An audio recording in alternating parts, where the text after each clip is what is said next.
Today we're going to talk about busted weapons, busted teams, and big busts on the Splat Report. Alright guys, I'm David.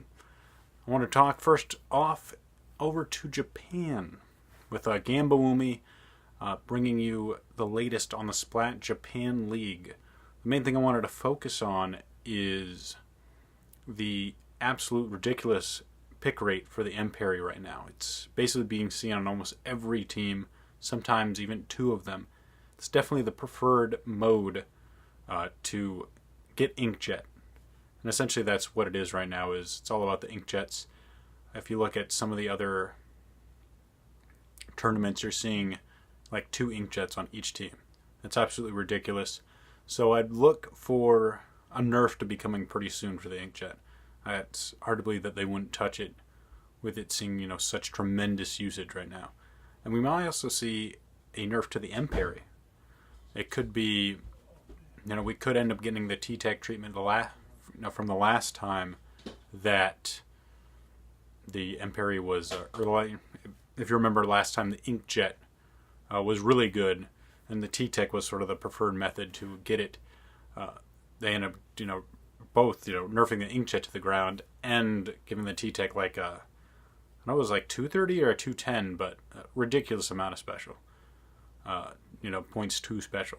So, could be a possibility. Hopefully not.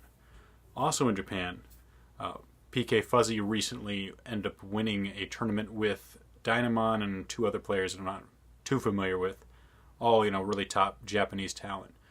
And that's really cool to see a Western player competing in a Japanese tournament and winning it. Of course, he had the help of some really, really talented players too, but, he himself, I think he's proven that he can hang with some of the best in Japan as well.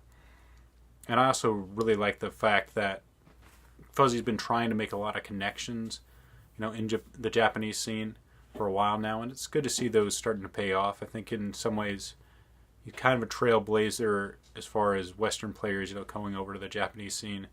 Of course, now we're seeing, the Inkstorm Cup, giving you a chance to go over to Japan to compete in a Japanese tournament. I think that's going to be another great way to sort of bridge the gap between the two scenes, because I think the more that we do that, the better. So obviously Japan has a lot of player base, a lot of interest in the game, so any chance we can sort of tap into that is a great opportunity. Alright, so now let's move over to the Western scene. Coming out of EU, there's some sad news. Rising Moon has officially disbanded.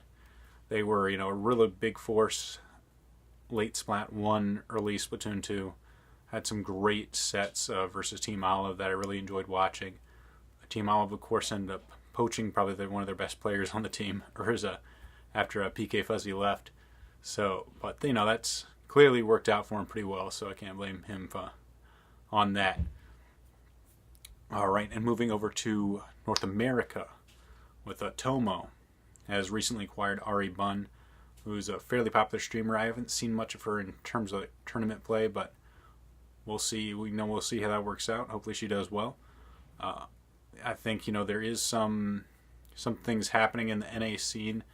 I know when Shaq was on stream, he's saying, Saikai hasn't had a chance to practice as much, especially, with him busy in schoolwork, some other players interested in playing Fortnite, and Tormo undergoing some roster changes. There could be an opportunity for a really hungry, NA team to sort of move up the ranks. So we'll see.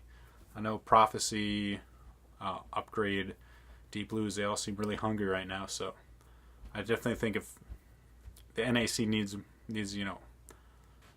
anything right now, it's definitely more competition. Some really high level talent reaching that upper echelon. All right, so now we're moving on to the last bit of news. Kind of a funny, bizarre type of news. Some data miner basically was looking at sort of the wireframes of the models on Marina's amiibo gear and noticed that I guess the female version has a little extra padding. And of course, this being Twitter, found a way to be ridiculously offended by it. It's starting to say this was sexualizing the minors. Well, most people realize it's kind of ridiculous because my teenagers today wear stuff far worse. It's really barely anything. Most people don't even. I didn't even notice when I first saw the pictures of the actual gear. You know, posted on Splatoon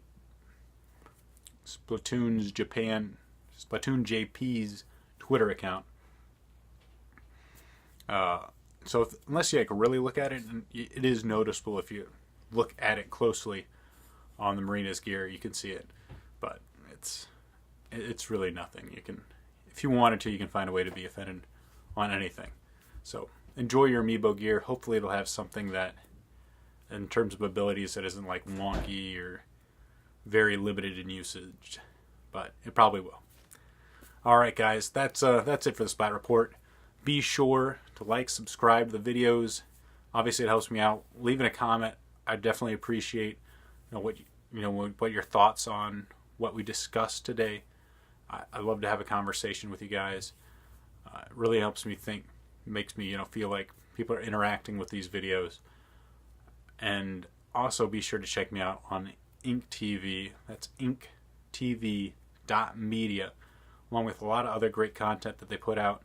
I'm really proud to be hosted by them, so definitely give them a visit. And that's it, guys. See you next time.